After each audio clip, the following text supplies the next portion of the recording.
everyone wants to be safe from their suffering. You know something that took me a long time to understand? You cannot help people who are committed to staying the same. And honestly, that is a painful truth because most good hearted people naturally want to help. When you see people struggling, you want to support them. When you see people suffering, you want to lift them. When you see people making destructive choices, you want to guide them towards something better. But life eventually teaches you something difficult. Not everyone wants to be saved. And that's hard to accept because we assume suffering automatically creates a desire for change. But that's not always true. Some people hate their situation, yet refuse to change it. Some people complain about problems every day, yet reject every solution. Some people say they want peace, but continue choosing chaos. Some people say they want happiness, but keep feeding the habits that make them miserable. And honestly, until you understand this, you will spend years trying to rescue people who are comfortable where they are. Another uncomfortable truth is that suffering can become part of someone's identity. When a person spends enough years in pain, disappointment, victimhood, dysfunction, or self destruction, that pain starts feeling familiar. And human beings are strange sometimes. We often choose familiar pain over unfamiliar growth because healing requires change. Healing requires accountability. Healing requires letting go of excuses. Healing requires facing uncomfortable truths. And honestly, many people would rather stay in familiar suffering than face the discomfort of transformation. Think about it. Some people stay in toxic relationships for years, not because they enjoy being hurt, but it is because the relationship is familiar. So people stay trapped in destructive habits, not because they love the consequences, but because changing feels scary. So people remain angry for decades, not because anger makes them happy, but because they have built their identity around it. And eventually, the pain becomes hope for them. That is why you can offer some people advice, opportunities, support, resources, encouragement, and genuine love, and nothing changes. Not because your help was bad, okay? But it is because they were never truly ready. And I think this is where many compassionate people get emotionally exhausted.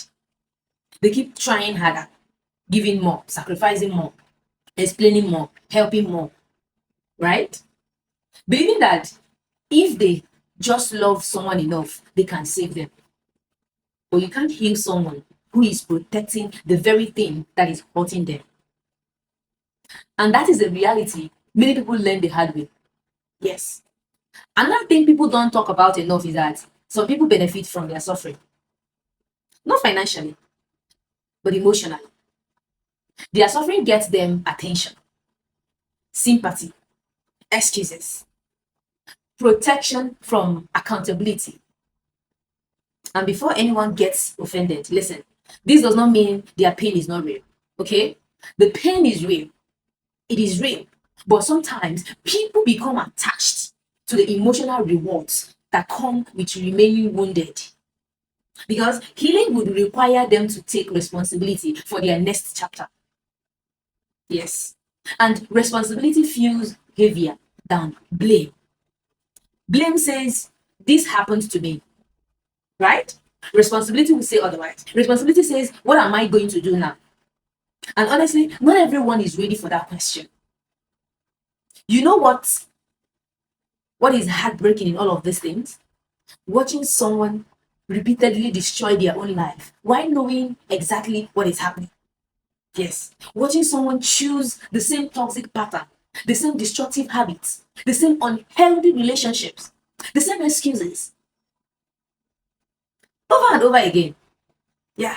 And no matter how much you care, they keep returning to the very thing causing their suffering. Eventually, you realize something important in all of this. You cannot want healing more than the person themselves. They have to want it before. You cannot fight harder for someone's future than they are willing to fight for it. You cannot drag people into growth. No, you cannot. You cannot force awareness. You cannot force maturity. No, you cannot force change because real change only happens when someone becomes tired of their excuses and committed to their transformation. And until that moment arrives, all your efforts will feel like pouring water into a basket, into a bucket with holes in it. I also think many people confuse helping with saving. Helping is healthy. Saving, it can be dangerous. Yes. Because some people spend so much time trying to rescue others that they start neglecting themselves.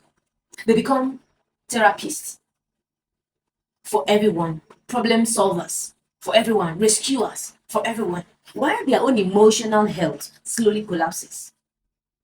And honestly, that is not love, okay?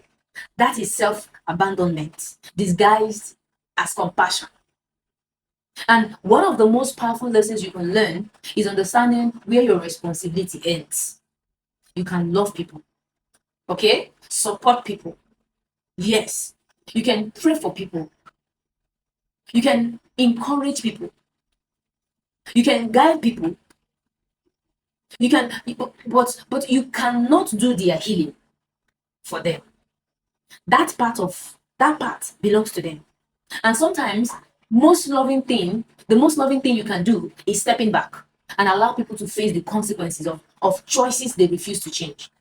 Not because you don't care, okay? But because growth cannot be forced.